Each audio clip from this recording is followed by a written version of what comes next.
Hello दोस्तों, चोखा बनाने की विधि। बैगन 500 ग्राम, टमाटर 250 ग्राम, आलू इच्छानुसार उबालने के लिए रख दें।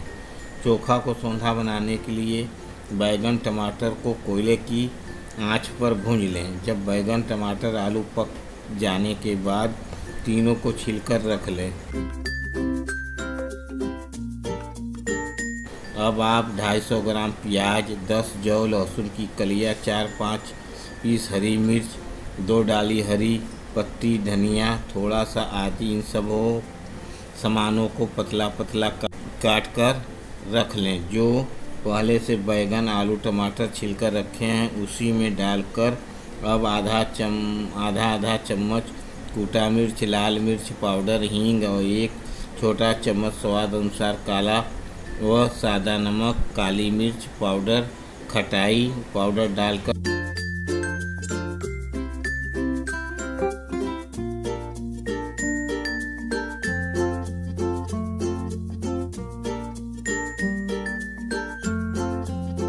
और सरसों के तेल की सहायता में मिला लें।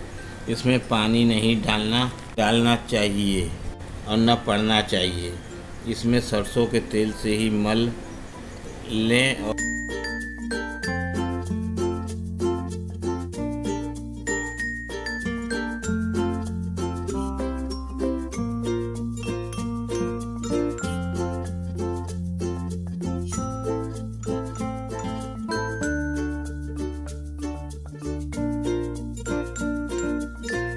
मिलाकर हरी धनिया डालकर बैगन आलू टमाटर का मनपसंद चोखा तैयार हो गया। इसे आप चावल दाल व बाटी रोटी के साथ खाएं और खिलाएं। बाटी और लिट्टी का लिंक नीचे दिया गया है, इसे देखकर बनाएं। आप अब अपने साथ पिकनिक पर भी इसी तरह बनाकर खाएं खिलाएं।